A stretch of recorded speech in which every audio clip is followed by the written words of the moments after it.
Welcome to A Photographer's Life, the channel that takes you behind the curtain into the world of professional architectural photography. Join us now for an episode with one of America's premier architectural photographers. Today's broadcast comes from a recent interview with prominent American architectural photographer Barry GROSSMAN. Today's interview was conducted by AIAP Director Alan Blakely. We hope you enjoy the show. If you do, please let us know by liking this episode and subscribing to this channel. Now, on with the show. We'd like to welcome you to this AIAP interview with photographer Barry GROSSMAN. Barry, welcome. It's great to have you here today. Thank you, sir. Barry is one of the premier architectural photographers in the United States, as well as an educator, and we're happy to talk with you today. And Barry, let's just jump right in with how did you actually get into photography to begin with? What was the start or the spark of that whole business? Well, for me, it's probably not that different from a lot of photographers in our group. But I'll tell you my story briefly. It probably flashes back to when I was 5 or 6, and my father was a bit of an amateur photographer. And he kept his camera in his office with a leather case, and only on special occasions would he take it out. And so I, at a very young age, kind of thought of not just his camera, his still camera, but his movie camera. Okay. I had a certain reverence to the equipment itself, because he treated it so carefully. Like, he was a very meticulous person. He was a PhD in the sciences, and he was a very scientific mind. And so I kind of saw this camera, and when he brought it out, I loved the way it sounded. I loved the way it smelled. There was something magical about the camera coming out of that leather case. And when I was a little bit older, maybe 7 or 8, I was so fascinated that I wanted to use it. And I had an immediate attraction to the magic of picture taking. And I actually think I was in my first photography class back in New York, in Brooklyn, where I grew up. Okay. I don't know how this happened. I think I was only in like 4th or 5th grade. They had a little photography week or two where we got to go into the dark room. So as a young... Oh, nice. I was exposed to photography. And interestingly enough, the pictures that I first started taking, not that they were anything wonderful, they weren't, but I created little scenes. So it might have been my friends and my brother, pretending to do something, right? Pick up a bike and ride it, or open up a door into a house. So I was shooting, interestingly enough, movement and motion and trying to capture it with a still picture.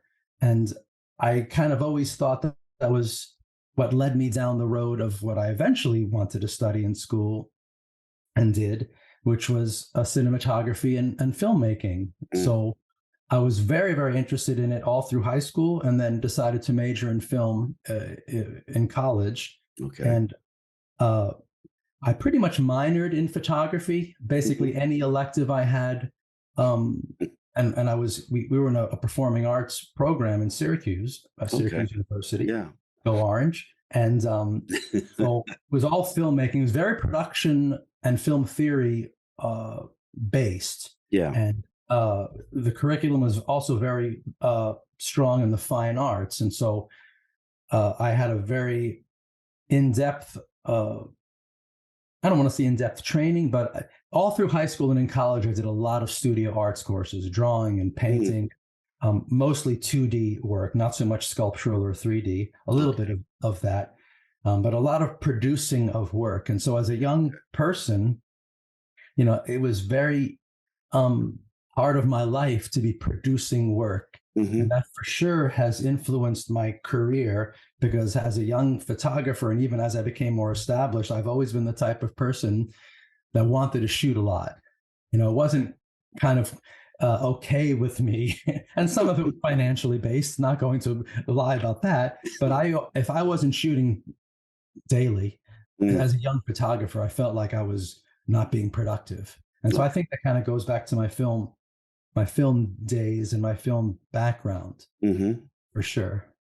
Um, uh, the art classes and kind of the the art education that you have, has that has that changed, do you think, or influenced the way you shoot, Yeah, having that art definitely. background?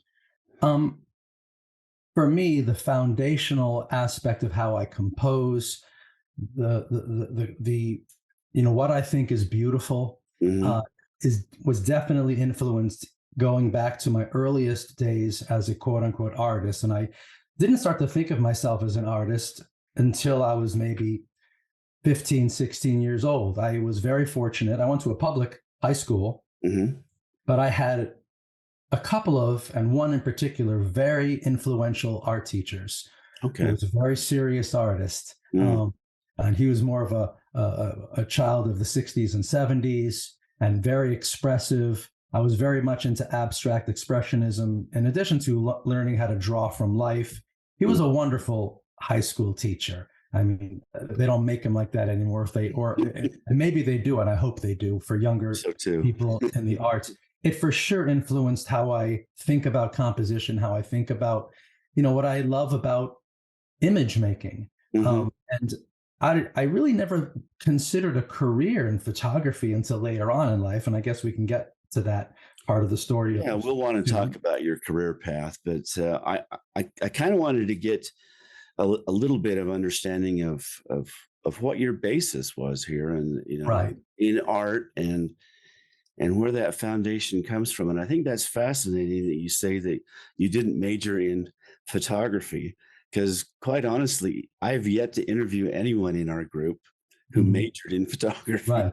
I guess that's a rarity in our specialty. There's probably a handful of people that are architects and people that come from different backgrounds. Yeah. For me, I would say, and this might be the first time I've actually spoken about this, is with you. Now that I've thought about it, it's really how I become uh, the type of photographer who has his own style, and I think that's super Hmm. important to talk about that. For Yeah. sure, comes through my background as an artist, drawing and painting, etc. And it set the stage for, again, what excites me in picture making, Okay. um, and ultimately that is to have my own signature on my work that feels like, um, the images are coming from me as much as they are, of course, coming from the client and the subject matter that they're providing. Right. But you definitely have a style, and it's very distinctive, and people obviously hire you for that Yeah, style because um, regardless of what the project is, they're hiring Barry because they wanted a photograph of how Barry sees that project. yeah, and 100%. and so To me, that that's the most important, or one of the most important aspects of any photographer's business, is uh, to have his or her own signature style and be recognized for it. I mean, there's a lot of other things that obviously make up a successful photographer's portfolio. mhm. Um, we could talk about those, but absolutely, I think it's imperative that we have. You don't want to blend in. You don't want your work to No. blend in to a morass of images that is now kind of proliferating our culture. And Yeah. there's so many images out there, and so many ways to create those images. I think it's important, for me at least, whenever possible, and it's not on every job, but as many jobs as possible, that I'm able to put my, even if it's this big or this big, my stamp, my signature Yeah. on the look. Exactly. I appreciate that. So let's talk about your career path. As Sure. you know, leaving university, and where did you go from there, and how did that Um, develop? I guess I was lucky. We did 4 years in Syracuse. Mhm. I met my then and continues to be my now wife in Syracuse. She was also a film art major Congratulations. like I was. Her name was Teresa. She's a wonderful artist and illustrator and filmmaker. Mm. And she had family down here. And so we graduated in the late 80s. Mhm. And we kind of came down on the heels of the Miami Vice era. So I Sure. worked in film production Okay. primarily in the Miami area for about 8 years ish. Okay. Um, all the while kind of going back to New York. And I always say unofficially attending NYU grad film school. I Okay. say unofficially because I had several friends, including my cousin, who I consider to be almost like a brother to me, attending NYU's grad film school. Uh, Mm, for better or for worse, I did my film school undergrad, and they did it as a graduate student. And so the cool thing was I got to go to NYU yeah. through these guys, and I shot about whatever a dozen projects up there within that Nice. capacity, within uh, having all that equipment, which is a nice higher Oh, level. yes. All film, by the way, 16 millimeter, super 16 millimeter, but their film lockers were huge. All Mm, the lighting you could imagine. Now, back then, it was all Mole Richardson, it was all tungsten, a few HMI, which is basically continuous yeah. daylight balanced Right. light. Um, and that's pretty much where I really kind of cut my teeth making the best images of my life as a young guy in his early 20s to mid 20s. And so I was going back and forth from New York working on these film projects, some of which were student level, truthfully, and some of which were professional level, because these are some talented people up there with great equipment Sure. uh, and decent budgets on some of these things. And so we had a very high standard. Uh, Mm, so I think that experience definitely helped me understand the collaborative nature of image making. Because okay. when you're a filmmaker today, maybe things are different, but filmmaking back then was super collaborative, and you're Oh, sure. Yeah. yeah, you're maybe more than a rudder on the ship. Maybe you're the engine as the cinematographer. So it was a pretty privileged and cool position to be in. And we did a whole host of different projects. And again, for me, establishing and continuing to hone my own lighting and creative style as a cinematographer and photographer. And I was able to work on a bunch of really cool projects. One in particular was an homage to old classic horror films of the late 30s and early 40s, Okay. and a lot of very cool architectural locations. So we were shooting in like the Hall of Records in New York City, the Lyndhurst Castle, which is, I forget, it was in Jersey or Long Island, outside of the city, Mhm. inside, outside, and a bunch of cool churches in the Upper West Side of Manhattan. And so that, I know at some point you're going to say, how did you want to get to start shooting interiors? I mean, honestly, my love for shooting architecture and interior design um, or interior architecture Mhm. really was formed through some of my film experiences as well, and using a lot of lighting, because, as you know, back in the day there was no really quality photography, stills or otherwise, without the implementation and utilization of photographic lighting. You And couldn't just usually show a up and lot take a of picture, it. right? So that's kind of why I still have those habits Mhm. the Well, years yeah, later. A little different, but yeah.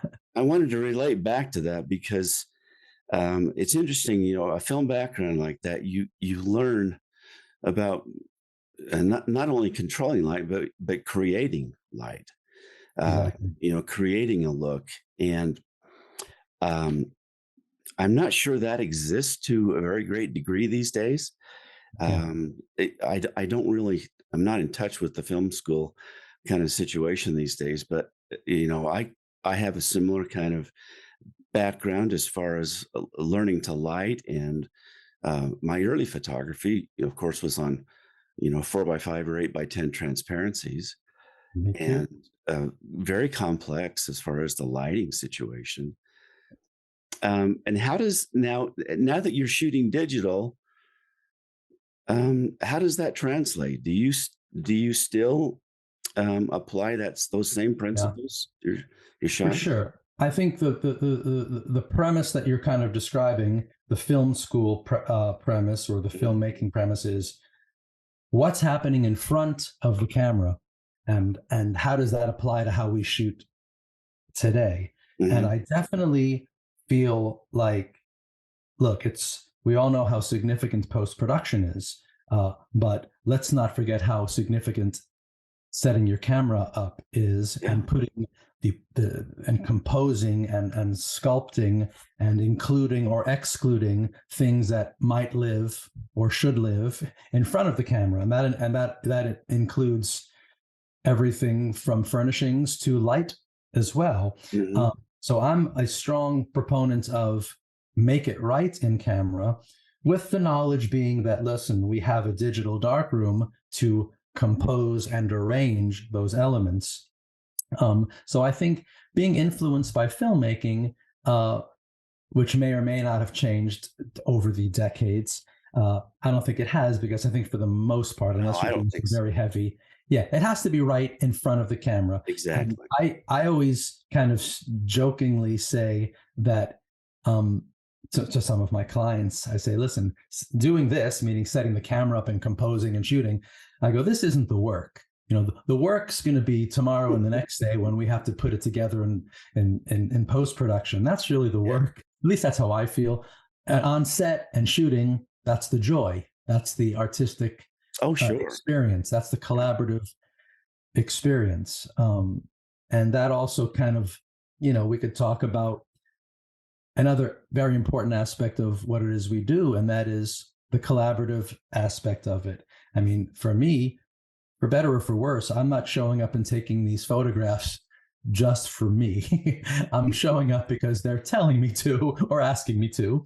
And I'm, And paying you you know, for it. yeah, we're there for them. We're there for them. And so whoever they are at any particular day. And so I never forget that, and haven't forgotten it over all these years, that I'm there for my clients. And I think that's an important lesson for really any photographer, certainly young, Sure.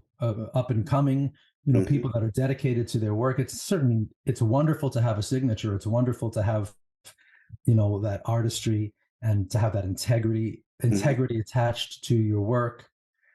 But, let's not forget that, who's bringing us to the party most of the time. It's somebody Exactly. inviting us to the experience. Mhm.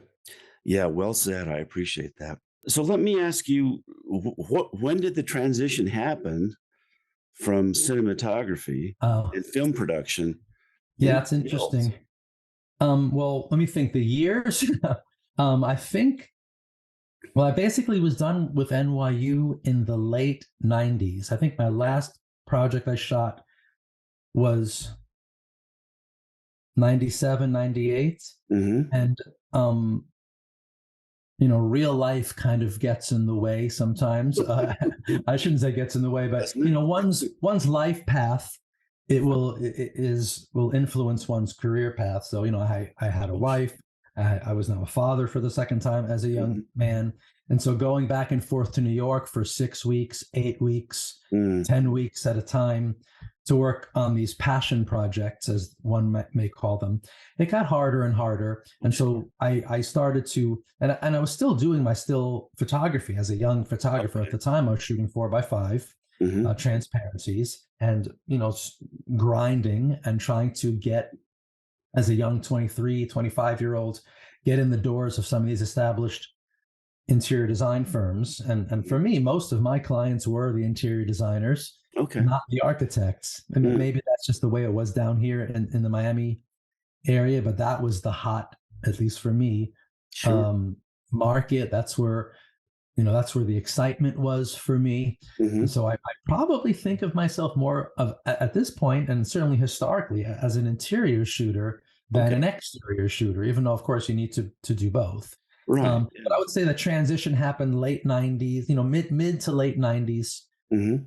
where I basically was like, okay, I'm not going to New York anymore. I was Mhm. still picking up local work. So, for example, I probably did, I've lost count, but 60 to 70 or 80 film commercials, music videos, stuff like that. So I was operating and earning some money on a freelance basis as a Yeah. DP, as a director of photography, Yeah. on low budget to medium low budget music videos Okay. and commercials down here. But I've done it all in film production. I've done everything from painted sets down here, to gaff, being a gaffer, a Mhm. grip, but basically grip and electrical departments, transitioning a little bit to the camera departments, and functioning as an AC for a couple of cinematographers. Okay. But not many of those cinematographers down here. I mean, it was easy for me to transition from lighting to camera, and then from camera, Yeah. once people kind of trusted me, uh, to be the shooter, Okay. which was a lot of fun. Interesting. Now, when you went into still photography, Mhm. self-employment, and those kinds of things, was architecture your subject of choice? I earned my living as a young still photographer Hmm. shooting interior and architecture. Yes, that was really. I'm not so sure it was my first of choice, but I just kind of fell into that industry. And I had a few other commercial clients. I shot cosmetics. I Okay. shot perfumes. I was assisting as a very young guy down here, a after school a wedding portrait photographer and Mhm. wedding photographer. And one of the reasons I did that is because he had the 4x5 camera in the corner that he never used, and I also helped shoot video for him. So I was doing a little bit of everything, jack of all trades for this guy, and it Yeah. was actually kind of cool. You learn a little bit everywhere. This guy didn't Oh, have any sure. formal training, but he knew how to communicate with people. He was a wonderful, I would even say, borderline master portraitist. He Hmm. was a really, really good wedding photographer. Not that I ever wanted to do that, but it was kind of cool to watch him work and help him. I would set the Sure. lighting up for him, and he would ask me for some of my dramatic stuff every now and again when it was appropriate, and Mm. for portrait work. But I learned a lot from him, and he gave me the 4x5 U camera basically. And so Oh. I'm going back to 91, 92. So we're going back a long time. That's Hmm. pretty much where I said, okay, now I'm an architectural photographer. I have the camera to prove it.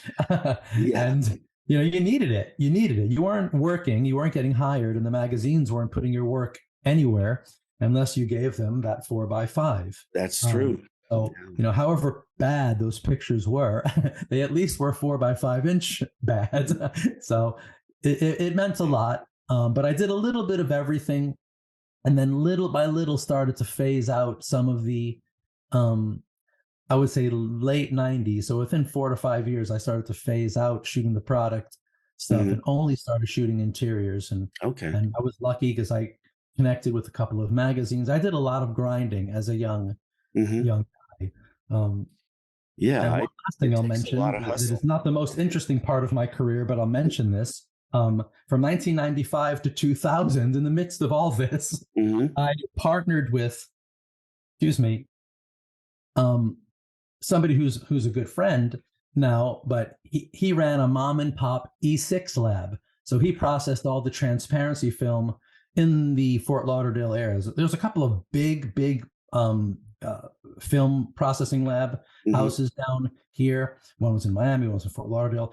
Admittedly, his was a mom and pop shop, but a Okay. lot of top shooters went to him.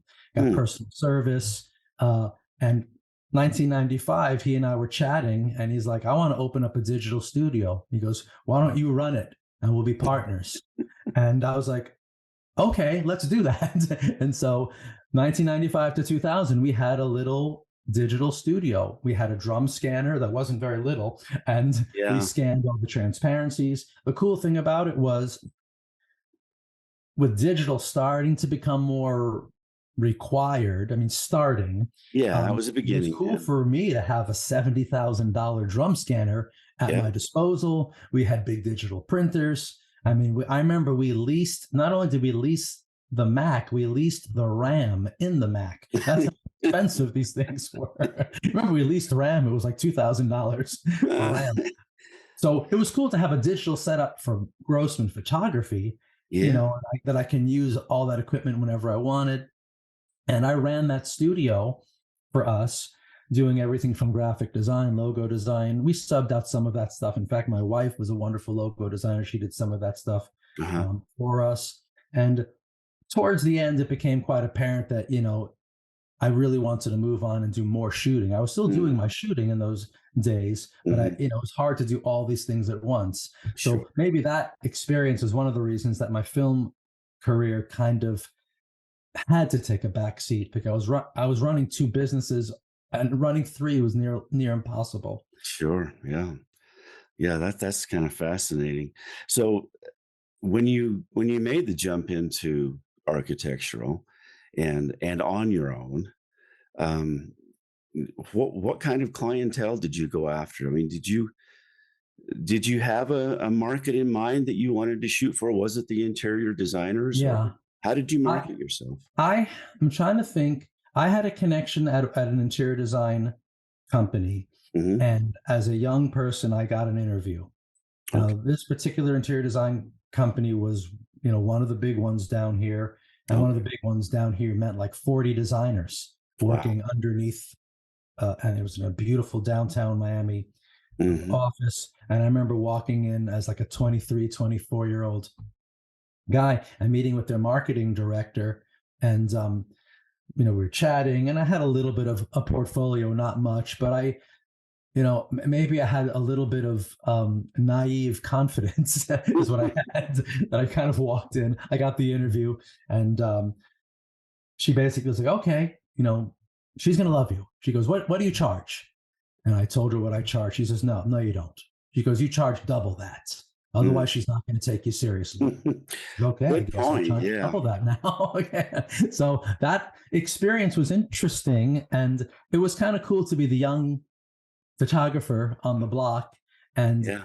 that kind of opened my eyes, gave me more portfolio, Hmm. and it just became a snowball. So basically, as a young guy, 23, 24, 25, 26, I started to grind and generate a portfolio. And Okay. again, all film, all 4x5 Yeah. film, it had to Yeah. be. Yeah. I still got mine in a box. So I may be avoiding the issue, why architecture, why interior. I think it was kind of, I don't want to say it was an accident, but it was kind of, I enjoy the designers. True, I enjoy the collaborative nature of working with most all of my designers. And even then, as a younger person, they were artistic, they were cool, they loved the process of picture making, um, Hmm.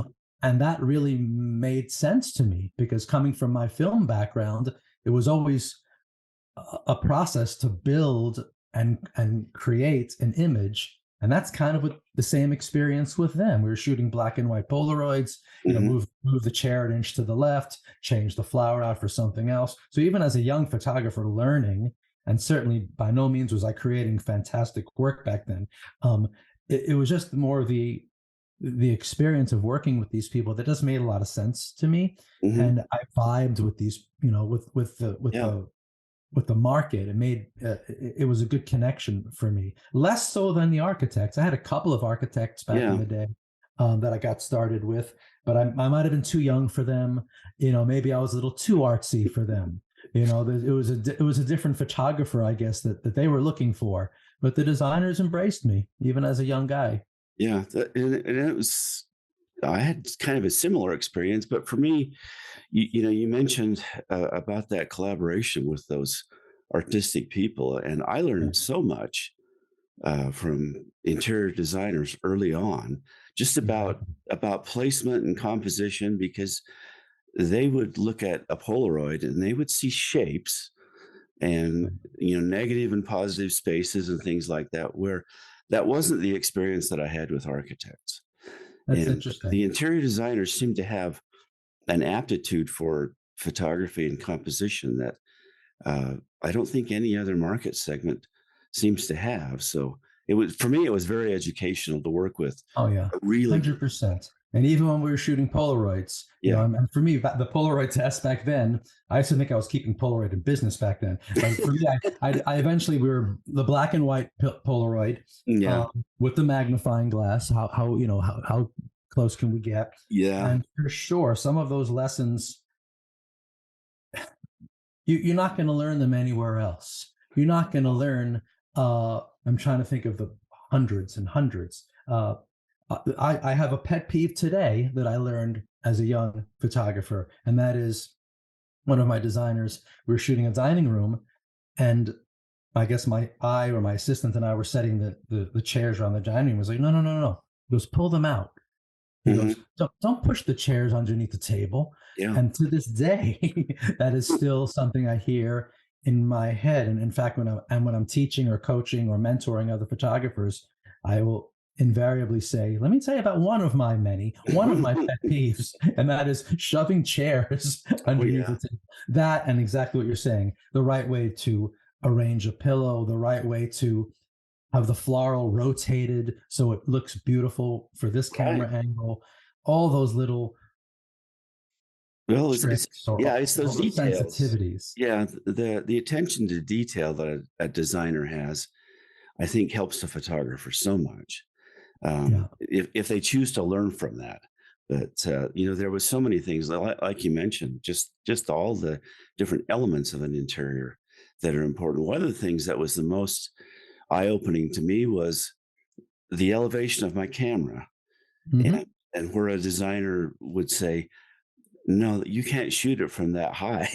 That's Right. not how I want. I want to look at the room here," Right. and that was really interesting. I'll share a very quick anecdote about camera height, and I 100% agree. I love to have the camera height to feel intimate, as if you can sit down in the space, or even if you're walking into the space, if you're not near seating, Hmm. you need to have the camera the right height to make the space either feel majestic or to have the furnishings feel proportional to one another. Hmm. Camera height is such uh, a way to kill a good shot if it's Oh, wrong. sure. Yeah. Um, but I have one of my commercial clients that I haven't worked with now for a few years. My assistant and I would laugh a little bit because she would say, "Can you get the camera a little lower?" And I'll say, "Okay, we'll get a little bit lower." And she'd come back, "No, a little bit lower." It's like, "Any lower? Okay, we'll get it a little bit lower. We'll get it down a little bit lower." She'd come back, we're doing what we're doing. No, no, no, no, a little bit lower. My assistant and I would laugh. Said, "How we're going to be underneath the coffee table if we get any lower." Now, the interesting thing is she was a commercial client, but she did marketing for a furniture and design showroom, a big, they had whatever, dozens of them around the country. And I think in Florida, they may have been 6 or 7. Okay. So we were selling furniture as much as we were selling vignettes and designer motifs and atmosphere. Hmm. So if we were shooting a cocktail table or if we were shooting a sofa, I mean, it was almost a joke how low she wanted the camera. So that, not to go too down the rabbit hole of that story, but you mentioned camera height. This Yeah. lady really wanted it low. Interesting. So let me ask you now. Once you got things rolling business wise, how did you keep that going? What was your? Did you do active marketing, and what was that like? Um, Um, or did I'll it give just you come to you? I'll answer the question two different ways, and Okay. then I'll try to get specific. Here's the first way I'll answer it. I think I got my business rolling by trying to differentiate myself from other photographers, like we talked about at the beginning, to Yeah. try to have a signature look, to try to create images that were memorable and Hmm. distinctive. Um, Transition that to, well, how do you remain relevant? How do you remain fresh? And the answer there is, I think you need to be willing to, and this is hard, and it has been hard for me, um, be willing to be adaptable to new demands of photographers. And, you and I having shot now for 3 decades, those demands have changed over the years. And so the Yeah. demand these days might be more stylistic in terms of it's different than maybe the way I used to want to deliver images. Hmm. Images used to be dark, evening, more theatrical. Now Okay. images, admittedly, are more bright, daytime, naturalistic. So remaining relevant now is maybe harder, because for me at least, because I'm trying and clinging to, and because I think it's important, my own signature style, but at Hmm. the same time being respectful of what my clients are demanding of me, because it may not always be my first inclination, right? So the second answer is, to remain relevant, you need to be willing to change. But as far as the nuts and bolts of, hey, how did I get how did I begin my career and gain these clients? My simple answer is shooting as much as possible. And I joined the ASID, American Society of Interior Designers. I joined the Builders Association, and I would go out and network. I never liked it. I never liked necessarily going and schmoozing and rubbing elbows. Every now and again, shooting some of the party stills for their respective newsletters and stuff. But that was what networking was back then. I'm not so sure that really ever helped, because there's that thought that, oh, the more you're out there, the more people know who you are. But then there's also the flip side of that, and that could be, you don't want those folks to think of you as the photographer shooting the event. I mean, that might be a little bit of a snooty way to think about it. But, these designers, they like branding, right? They're very brand oriented. Sure. And so I guess we as photographers and we as owners of our photography studio need to be owners of our photography brands also. And so as a kind of, not as a rule, but just as a, hey, this is my life and this is how I want to spend my time. I didn't really go to a lot of those events, but I certainly did my best to get established. And, if I were to say what is the best thing for a young photographer to do, I always say create a beautiful portfolio any way you can, because otherwise they're not going to take you seriously. Sure. And so that might mean shooting stuff on spec once or twice to get your portfolio built. Even though I'm not necessarily a proponent of shooting things for free, I don't think it's a good idea. But you got a portfolio build, and be, of course, a professional.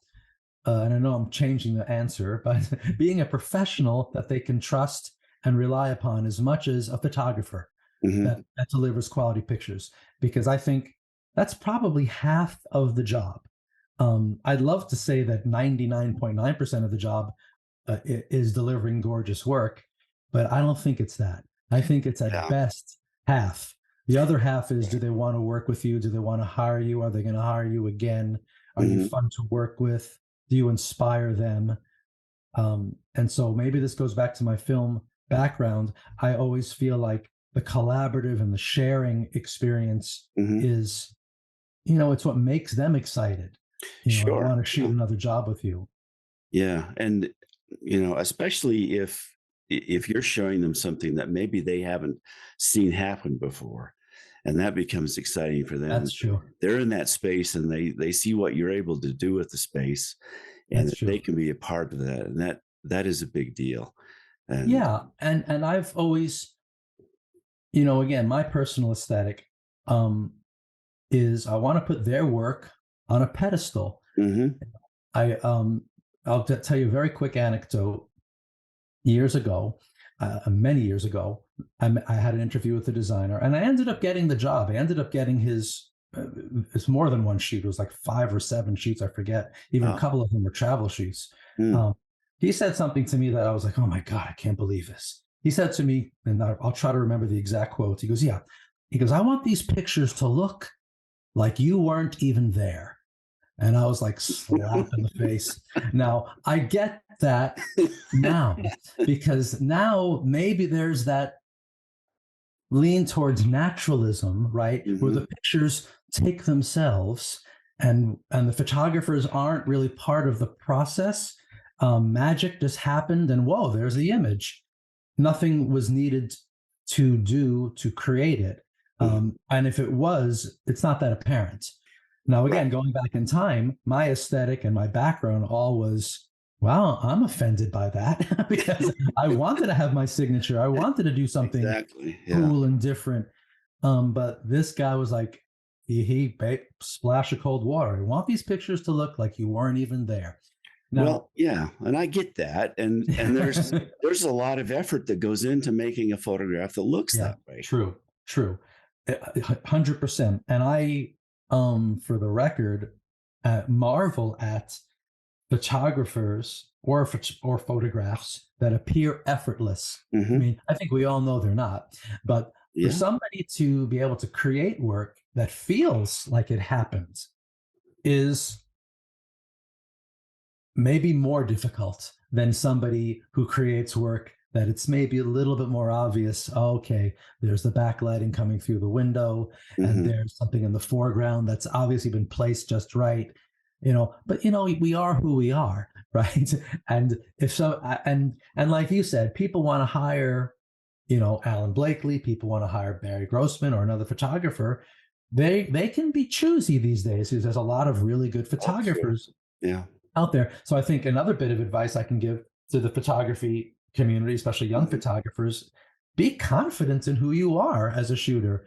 And I Hmm. try to be. I really try to be. It's not always easy because the clients will push you and pull you in the way that they want. But I'd like to think that most of them are inviting you to their party Right. because they want you to be there. They want you. It's Yeah. rare to hear. It's rare. In fact, I haven't never heard it again that a designer said to me, "I want to make it look like you didn't show up." But that's what he said. That's interesting. Isn't that cool? Oh, I do think that you're spot on with the fact that they hire you for the look that you bring, Yeah, and right. And it's rarely part of the fun, rarely do isn't it? they want you to show up and do something that's not characteristic of your work. So, uh, Right. And there are clients that have certain, especially new clients, that mhm, might have fixed, predetermined expectations as far as sure, what they think the picture should look like, and I also think it's important to listen and maintain your own sense of confidence to think, okay, I know what they want. This is how I'm going to give them what they want. yeah, And that's a balance because you don't want to come off, and I'd like to think never come off like I'm smarter than my clients or I know better than my clients. I would yeah, definitely yeah. That's not recommend a good place to go. that's not a good place to go. Again, we're respectful of their wants and needs, and Mhm, lots of times giving them just what they want. You know what? Sometimes they do know more. They know more about the project. They know more about the staircase and that piece of artwork next to it. They know more about that than we do. And right, so when they say, "Hey, listen, I want a shot here," and then it may not have been what you had in mind, but that's cool. That's part of the give and take. That's part of the collaborative sure. nature of what we do. Yeah, you make an important point there, and I think that's really valuable for younger photographers to understand that Yeah. that working relationship and what a balance that really is. Yeah. And Um, and and there are clients that keep coming back, yeah. 5, 10, 15 years. You have that, lifelong, hopefully, or long Mhm. um partnership, Yeah, and they every time a photo shoot comes up, they're ringing you because they now know what the relationship is going to, yield through that partnership. yeah, and there's a level of trust and confidence, and there's some peace of mind there in calling you and knowing that at the end of the day they're going to get photographs that they're happy with, Yeah. and that Yeah. and that's huge. There's no Yeah. guesswork at that point. No, and it's an investment of time, energy, resources, money, Yeah. and it's nice to know that you're going to be delivering that high level of on their high expectations. Hmm. That's to me the best when Yeah. you're working with people that have those high expectations, as opposed to, and it may happen to all of us, and it still does to me, working with clients whose expectations aren't as high. And Yeah. how do you achieve their goals and at the same time maintain your brand, hold on to your own artistic and technical integrity as far as what you're delivering? Because nothing is worse, and I'm sure you can, and some of our members would agree. I assume Hmm. nothing's worse than just churning out pictures for the paycheck. Hmm. Um, ain't none of those pictures in my portfolio, No. right? And at the end of the day, of course, we're all making a living, but the real joy for me doesn't come from money making; it comes from picture making. Sure. The money Exactly. making is lovely, but it's nice to see the check come in, so to speak. But there's nothing inspiring about it. No, I completely agree with that. I mean, that's why we're in it to begin with, at least for me, Hmm. is that we get to make images that are Yeah, exciting, and it's fun to go to work because it's not the work that that we consider work necessarily. oh yeah, It's a new experience every shoot, and I was talking to a friend of mine just earlier this morning. He's in business. He makes a lot more money than me. He does these electronic billboards, and Okay. he leases them and he sells them. Mostly leases them. I would not want to be in his business, even though he makes a lot more money. It's like, really, you lease electronic billboards. I mean, nothing against that, but I think we're the lucky ones, truthfully. Yeah. Well, and I think it speaks back to the fact that it's an artistic pursuit, and that we're all just right brain dominant, and we need we need to make a living somehow. And this Yeah, is we need a help. way that makes a living and also fulfills us artistically. So I think that's interesting. Barry, before we get too far into this, I want to talk about the fact that you chose to teach and Yeah, kind of get back your secrets. And kicking and screaming. No, I'm wondering well, how did that begin for how you? did that come about? Well, around 2012, 13, they had kind of asked me, do I want to do a workshop? We kind of talked about it, and it Mhm. never really came to pass for a variety of reasons. Maybe I can only speak to me. I'm not so sure I was ready. I'm not Mm, so sure I was capable of doing it. But because it's a lot of pressure, and do you want to do it? yeah. Am I going to do a good job? Around 2016, 2017, I started having the conversation again, uh, and I could tell you with whom. But I was like, sure, I think I'm ready now. And we Mm, had just photographed a beautiful resort hotel in South Florida. And I was like, wouldn't it be cool to do one of our first workshop at this amazing resort hotel? There's so much to shoot. There's rooms, there's gorgeous lobbies, and this is like a classic. It's like Spanish architecture from the 19 teens, 1920s in South Florida. That yes, there is some of that down here. It's not all Art Deco, and so it was a lot. It was a lot of cool architecture to shoot. yeah. Um, and I did the first one, and then I started to do a little bit of online coaching on portfolio reviews, Okay. things like that. The next year we did a second one. The next year was 2018, and we shot two gorgeous, super cool modern homes out in Las Vegas. Oh, And okay. at this time, I was like, okay, now the start is starting to make sense. Mm, I feel comfortable talking about my shooting methods. I feel comfortable philosophizing about why I like doing what I'm doing, and not mhm. just the how are you doing it, but the why. Sure. And then I became a little bit more proficient in the post production aspect, and a lot of people are interested in not only what are your secrets, but you're setting up your lights. Why are you setting up your lights here, and how are you dropping them in? Um, Yeah. so so 2018, the second one, I got a little bit better at the teaching aspect, and now we're structuring these over 5 days. So we Mm, have 2 days of shooting, a day of introduction, day 2 is shoot day 3 is shoot day, and day 4 is like post production and review day. okay. So now we're getting it a little bit more refined. And Yeah. subsequent to that, we've done 2 others, and Mm, we're about to do our 5th. Um, and if your question is why am I doing it, it's it's not it's not the best business decision, but you know what? It's I do it because I've discovered that I do like it. I okay. think I get as much out of it, maybe more, Mm, and I like sharing. I'm at the point in my life, the point in my career where I want to give back to the community, mhm. um, however much I can give, and people are going to take in what they take in, and not and discard what they don't feel is relevant to them, of course. And in Sure. fact, I'm always saying that at the end of our workshops, I want you guys and gals, and I'm very proud of our female attendees. We Mhm. usually have almost a 50-50 male to female, which is Oh, interesting. super Okay. cool, super cool.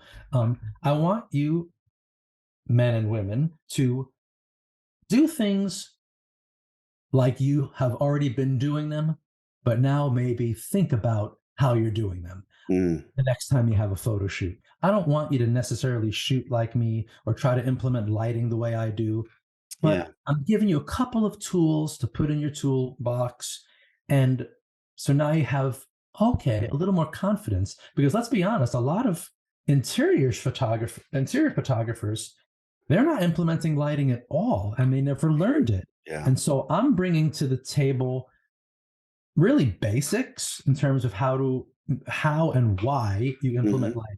Nowadays, it doesn't have to be all the time, because the new digital sensors and the cameras have become Right. so sophisticated. You Not don't to need to get it mention all that, on frame. Yeah.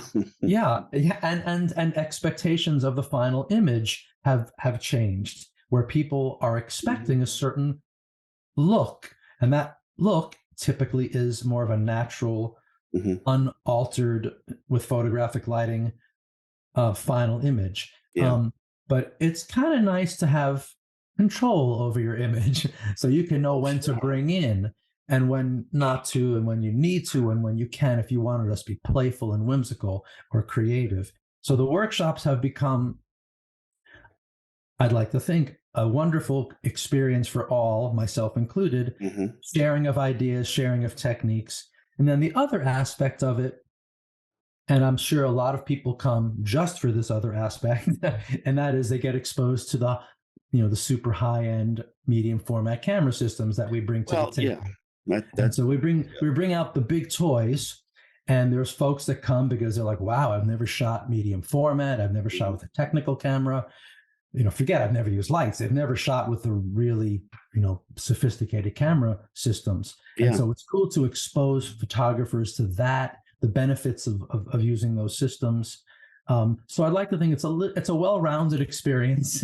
It's working with me working with them. I make a hell of an assistant, because it's usually how we've done it in the past. It's we usually 12 to 15 photographers, so that's Okay. fairly intimate, but it's not crazy. And Yeah. it's me, my assistant. I partner with a company called Capture Integration. They're out of Hmm. Atlanta. They're Yeah. resellers of all these toys, Yeah. uh, Phase One, Fuji, everything, You bet. and they'll bring 3 to 4 people. Hmm. Sometimes there's a camera rep or two. So the one thing that's cool about the workshop experience, and honestly, it's one of the reasons I continue to do it with these partners, if you will, Hmm. is it's not a hard sell, if you will. I'm there. I feel like I'm one of you.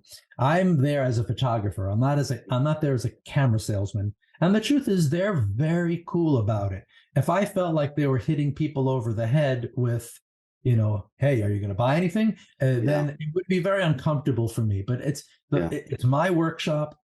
They're a Hmm. support system for me, and it's each one has been successful, which is cool. And success is measured in different ways. Oh, I, sure.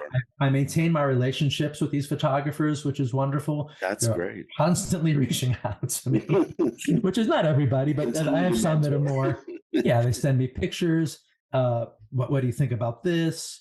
Hmm. Can we schedule a portfolio review? I want to share what I've been doing. Hmm. And every now and again, not that I claim to be the most expert opinion on how to construct a contract, but I've been doing it long enough that I can help them Yeah. with that kind of stuff too. So I can be fairly pragmatic and practical as a studio owner, even though that's not my favorite part of the business. Hmm. So, but it's been a great experience. And then, of course, during the shutdown, when we couldn't do one of our workshops, Yeah.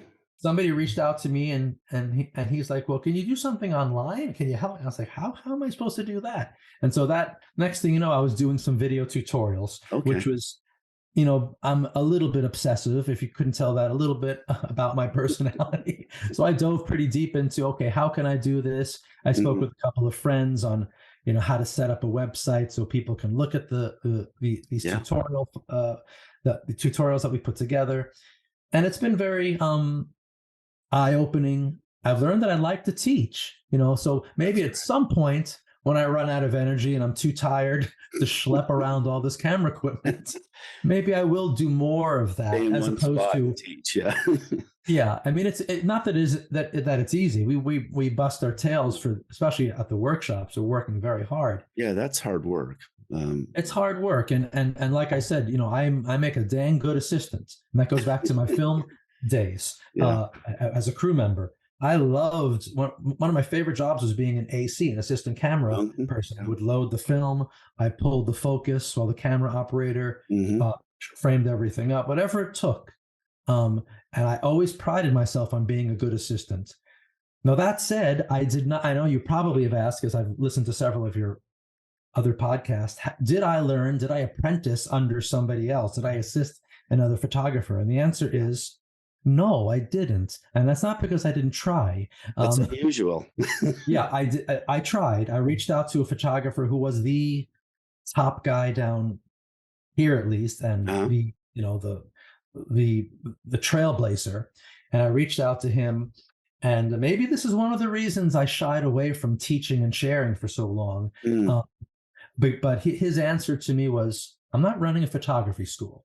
And I was like, whoa, wait a minute, really? And I guess because I found out that, maybe he had some assistants that might have gone behind his back. Those kinds of things can happen in our industry. But, yeah, I didn't go that route. That's part of the deal. Yeah. Yeah. But that is unusual that you didn't, work with another photographer. I was the trial and error, put a smile on my face, be confident in what I can do type of guy. Yeah. And be willing to learn from others around me type of guy, even if those others were clients. Yeah. Right? Yeah. Obviously you're able to observe, other work and try to figure out how to get from where you were to there. And that to me, it talks about your artistic aptitude as much as anything.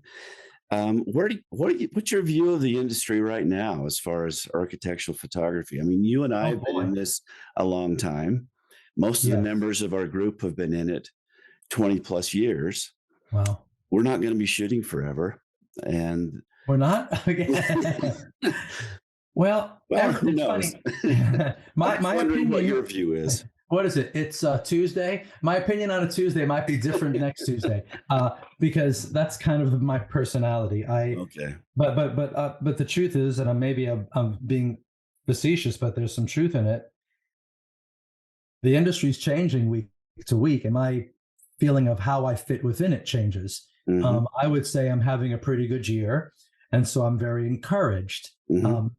I would say, and it's probably pointless to go back to the 90s, but if we're going to go back to the 90s and the early 2000s, I think it was really about establishing myself as and conveying that brand and that signature style.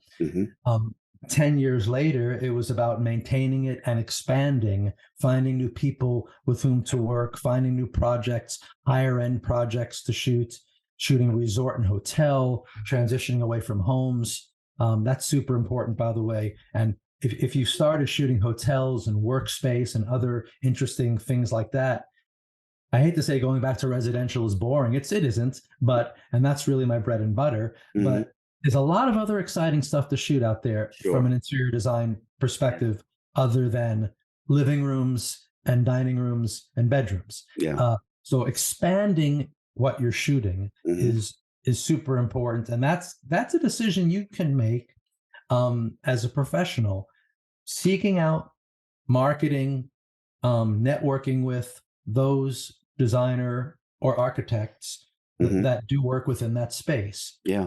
So you say, what's my opinion of the industry today? It's continuing to transition to these new subjects. So, for example, last week, I shot a fire station. Now, that might be standard for a lot of people, but it's not standard for Barry Grossman photography. I shoot a lot of workspace and some educational, some industrial, but I may have shot 2 firehouses in my 30 years. So it was kind of cool to get that. And that's with a new design firm. And they don't specialize in firehouses, but they do a lot of them. And so it's like, what, this is kind of cool. And shooting a firehouse has some photographic challenges. Shooting inside, shooting outside. They wanted to have people in the pictures, firemen. And it was part of it felt like a resort shoot, because I had some images in the fitness and workout room. We had some guys working the machines and stuff. I do the same pictures at a hotel. Same skill set. Same skill set, working with people. These are not professional models. So again, I'm hearkening back to that Miami photographer that I learned a lot from, how he dealt with people, how he schmoozed people, how he made people feel comfortable in front of the camera. So it's everything all at once you bring to your new work. And so, the state of the industry for me right now is not that different, but I'm probably moving away from residential, not consciously. And if somebody said, "Hey Barry, I want you to shoot 5 homes for me in the next month," I'd be okay. But I'm getting more different subject matter to shoot, which is exciting. Yeah. So it's whatever is new and exciting, and keeps you on your toes and keeps you wanting to shoot fresh images, and not fall back into your habits. That's one of the expressions that I use at my workshops, which is, listen, you guys are all great photographers, but I don't want you to fall back into your habits on your next shoot. Not that the habits are bad. If they don't yield wonderful results, do something different just because, take a chance. So I try to do that whenever possible. And this firehouse shoot was mostly a natural light, quote unquote, photo shoot. But we were shooting this one. It wasn't the fitness shot. It was like a conference shot. Okay. And so it was like a classroom where we had the guy, like the fire chief was up front, and we had the rows of firemen sitting in like a classroom type, setup. Yeah. And I shot it 2 different ways. One from kind of the back of the room shooting towards the chief, kind of over the shoulder, if you will, of the guys. Yeah. And that gave us a beautiful view. There was a glass wall on the right. And then we shot it from the other direction. Now, when I shot the first direction, we had some lighting coming from right to left. When I turned it around, I had to replicate that lighting.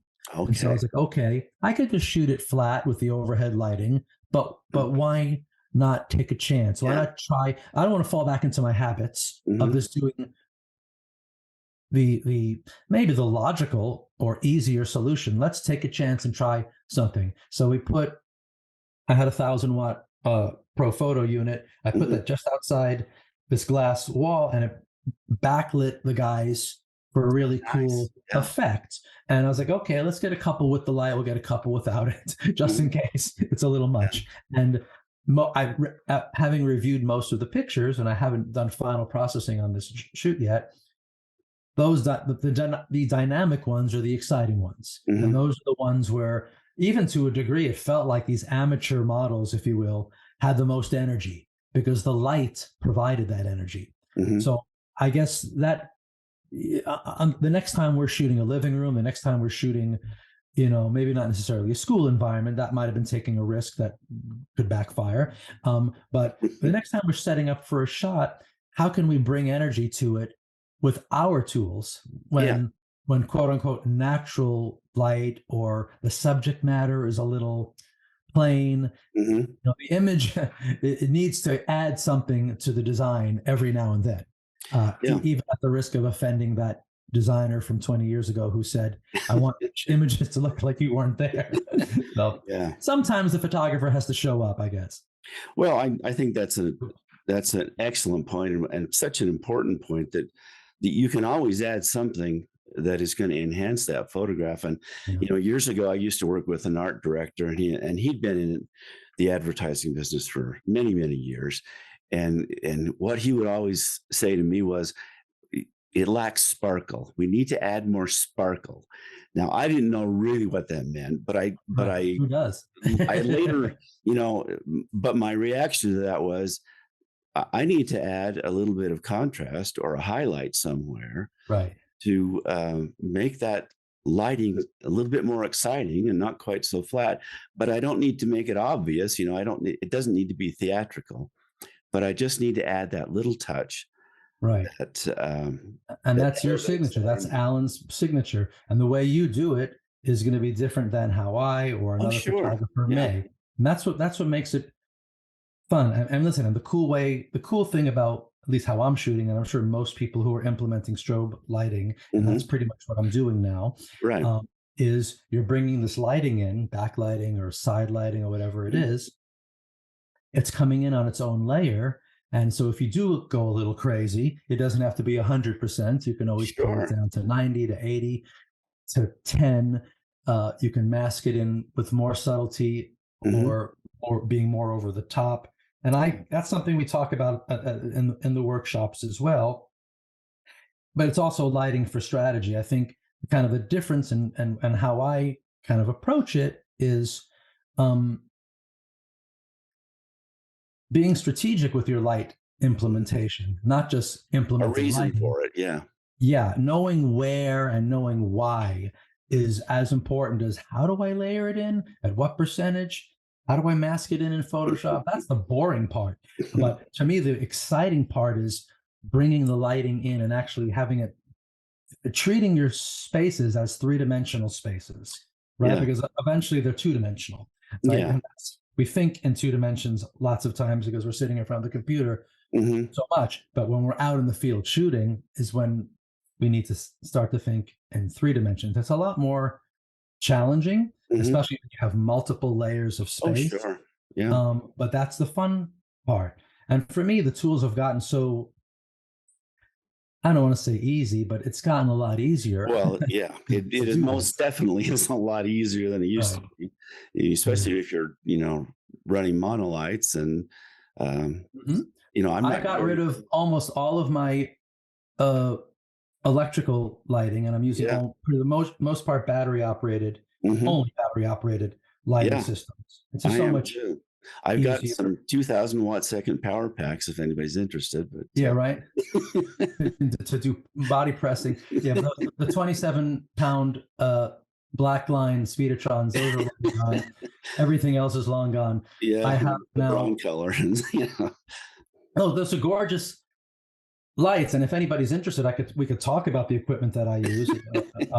It's not that I'm a pro photo guy just Mhm, because mhm, I think they're simple and they've been pretty solid. The ones that I bought in 2013 are still working, mhm, but I've since upgraded to the smaller ones. So I have B1s and mhm. B1Xs, and Yeah, then I have the oh god, I can't remember, the B10 pluses. okay. I have several B10 pluses.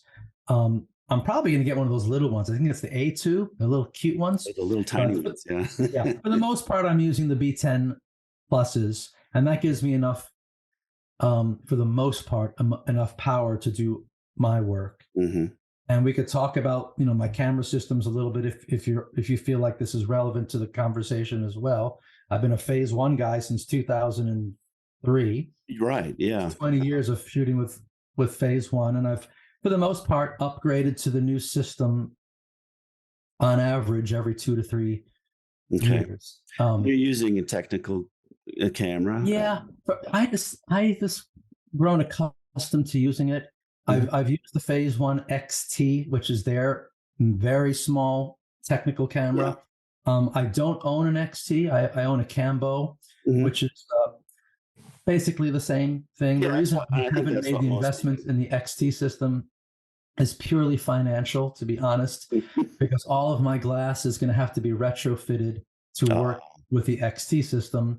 And the XT system in and of itself isn't dreadfully expensive, but to start over with four lenses to retrofit all four of them gets expensive. But yeah. I'm quite happy with my technical camera system. Um, and the cool thing about the Phase One digital back is I can use what they call an electronic shutter, which Mhm. basically means I leave my mechanical lenses open, I Yeah. leave my copal zeros open, Mhm. and let the Phase One essentially effectively be its own shutter. Yeah. And there's a lot of really cool things we can talk about or not talk about that the camera allows you to do with multiple exposures in one raw file, Mhm. um, super long, virtually however long you want exposures at any time of day within one raw file, which is shocking. They Mhm. call that frame averaging. Lots of cool things that you can do with that system. So we shot, for example, where were we? Like a courtyard of a mall, and Mm. we had a lot of people milling about. I was Mhm. like, this will make most all of those people disappear. And I set like I think an 8-minute exposure in Okay. a Yeah. bright mall, Yeah. uh, and virtually they disappear. And the way in which they do that is the digital back senses what the proper exposure is. Let's just say the exposure is a 30th of a second at an ISO 50 at an aperture of an 11. We're all accustomed to those lens settings and sensor settings. It has to do with the amount of light and the sensitivity of the sensor and the aperture. Okay. Now, how do you turn that 30th of a second into a minute or 5 minutes? The old days, you'd have to put a very, very heavy a neutral density filter on. I have several of those, and I've used them over the years, and I love doing that type of daytime photography to make the clouds smear, to make the water smooth, to a degree, make people disappear because they're moving throughout the frame, make car headlights streak, whatever. But the digital back through the frame averaging feature says, okay, it's a 30th of a second at these parameters. How long do you want it to be? How long should the exposure be, quote unquote exposure? You want it a minute? Okay, well, I'm going to give you 300 frames. Yeah. A 30th each, give or take, pardon my math. And we're going to blend, we're going to average all of those 300 frames into one long exposure. And the digital back creates one raw file over that time frame. It's pretty remarkable. It is. And so you're controlling time in a way that you can't with any other camera. Right. And a byproduct of that is, of course, it's averaging out noise. Not that the camera's noisy, but however noisy it may be, it's averaging that noise out. Exactly. Yeah. So you're getting a digital file that is basically creamy as possible, especially in the shadow areas. Yeah. And you're getting the benefit of, okay, how long do you want the exposure to be? And as an architectural photographer, certainly shooting exteriors, it's a joy to have that just by tapping the digital back. Yeah. Isn't that pretty cool? So I don't need to use the ND filters anymore. And the other specialty that it does is that they call it dual exposure plus, and that's a little bit more straightforward. It creates two exposures and it embeds them into one raw file. Okay. So basically, it's like shooting a bracket of two at the moment. They limit it, and it's separated by, it's a 3-stop bracket. So it's just giving you more detail to tap into. That's a lot of information. Yeah. Yeah, it's shocking. So I never, for the record, I shouldn't say never, but let's just say never, do a bracket. I don't need to, because I have the dual exposure plus option if I need it. And so I'm, for all my ambient exposures, using the dual exposure plus option, which effectively takes a, whatever it is, 15.5 stop dynamic range, and it gives me 3 extra. So it's now over 18 stop dynamic range, which is, overkill, but we love overkill. That's more information that you can reproduce. So right. So this is all technical stuff that I'm assuming the average photographer might think is irrelevant or boring, but for us as architectural photographers, I would like to think most of us are camera geeks, and I am, going back to my early days, falling in love with my dad's camera. Yeah, and I think that in this industry, you kind of have to be, because at least for me, this is more technically demanding than any other kind of commercial work that I ever did. I mean, I had 3 different studios over the years, and we did product and food and, lifestyle and all kinds of things like that. Nothing was as difficult as the architecture. Right. Well, I think part of the technical challenge, it could be an obstacle between you and your final image. And I think the goal of having this camera equipment, any camera equipment, is to have as few obstacles in your way. Now, that said, this ain't a point and shoot system. This isn't taking the camera out, clicking. That's far fewer obstacles. You're creating a picture simply. However, half of our work more than likely is spent in post-production or thereabouts.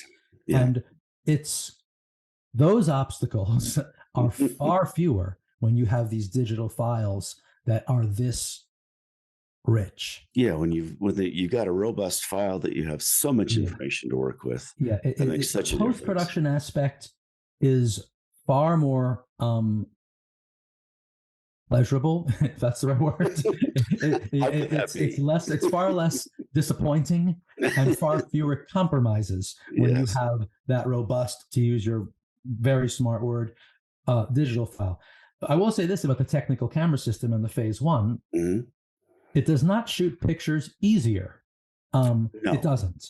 But I can't remember the last shoot I went on, especially a designer shoot or an architectural shoot, where my intention was to shoot easy. And I'm not trying to be, clever. I'm being serious. I think part of the, at least for me, methodology and part of the, from getting from point A to point Z is, it's a process that shouldn't necessarily be ridiculous and painful and 3 hours. Those days are long gone. But Yes. it's a process that's very specific and needs a tool that allows us as photographers to be as refined as we want. Yeah. Right. And it's not the tool for every shoot. So, I mean, I have a Canon, I have a Sony system, and Mhm. I go out with those systems when it's the right system. And Sure. then when I Yeah. come back and do post production with those systems,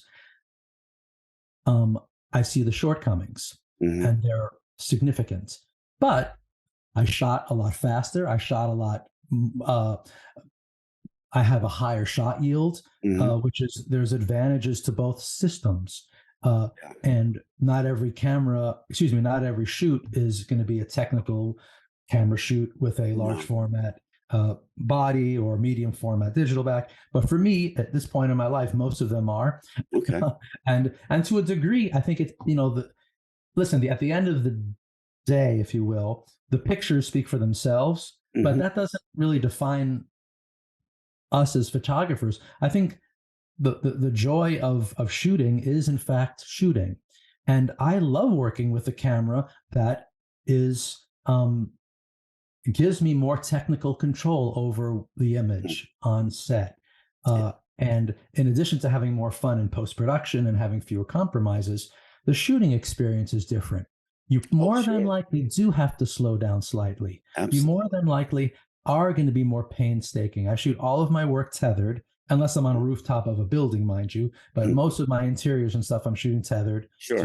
to 16-inch, usually 16-inch laptop. Mhm. Every now and again, we bring the bigger monitor, but that's rare Mhm. these days. It's just a more precise, painstaking, but ultimately yields better results Yeah. way of working, I think. Mhm. Um, and I've shot with all the systems, and at the workshop we do play with the Fuji system, Okay. um, and I am very impressed with the Mhm. Fuji system. I'm not sure if Yeah. you've worked. Have you worked with, what medium format systems have you Yeah. shot with? Well, I use the Fuji system. Um, yeah. GFX. The GFX 100. Yeah. No, And it's a nice file, and the yeah, lenses, those native Fuji lenses are impressive.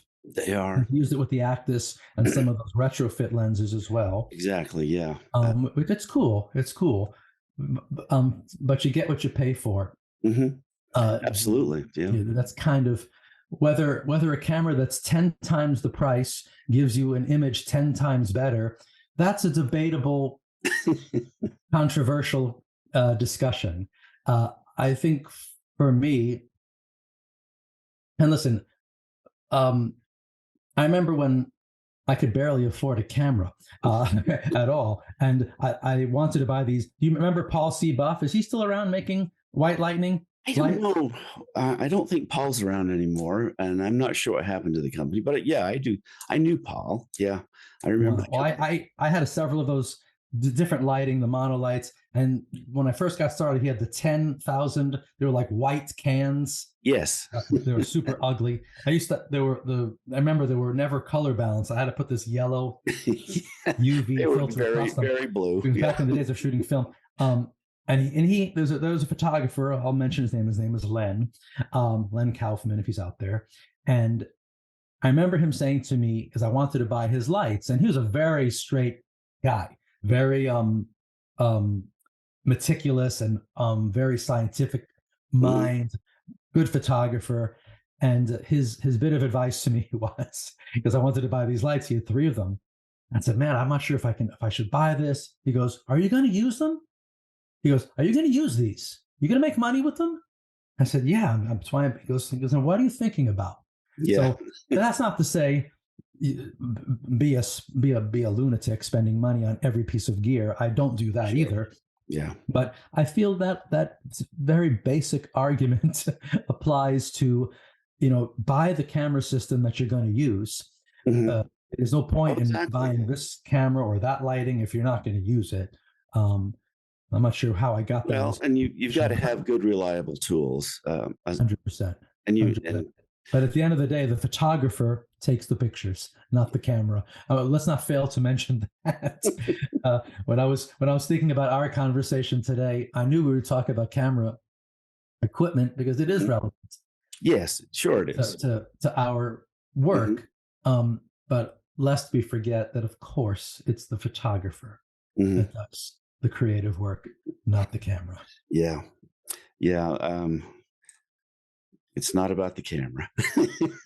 Exactly. Well, it's a little bit. Okay. It's a A little bit about the camera. little Yeah, bit. It's mostly good about the tools, photographer. and you gotta have good glass, so, Oh, yeah, for sure. that being said, Barry, I think we're gonna wrap up here. I really Okay. appreciate your time today. This is No, very informative, and those listening to this are going to gain a lot of information.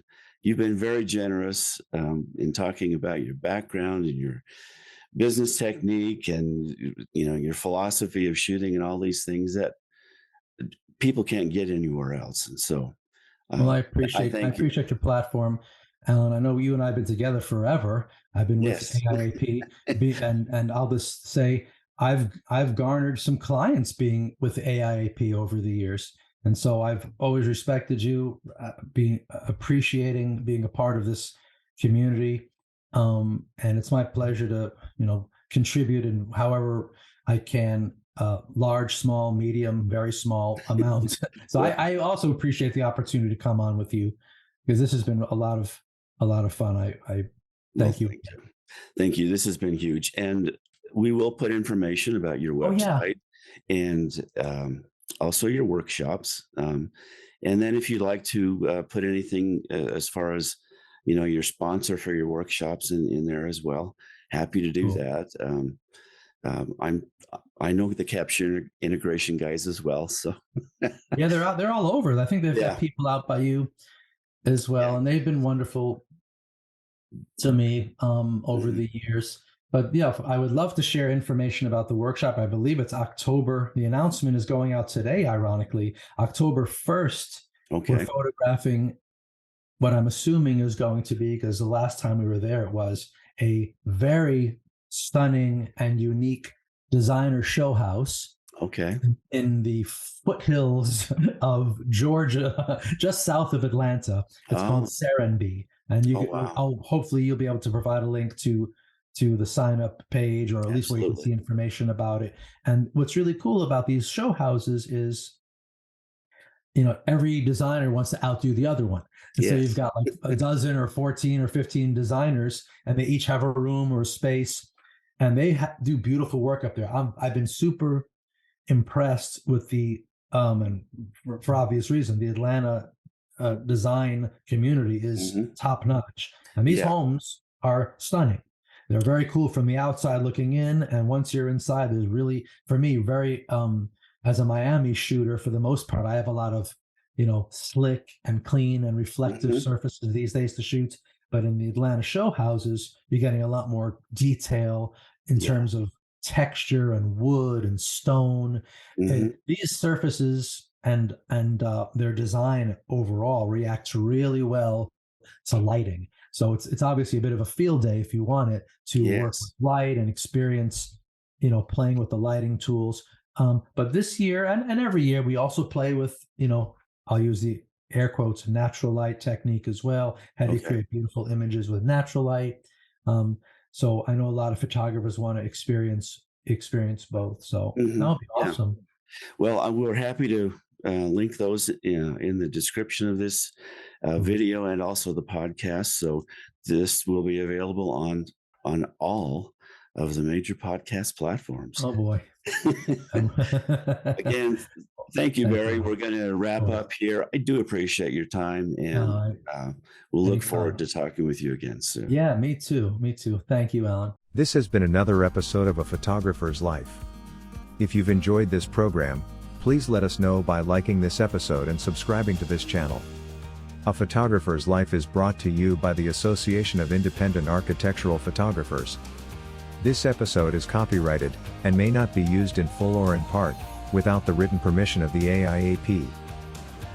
Please join us again soon for another inside look at the world of professional architectural photography.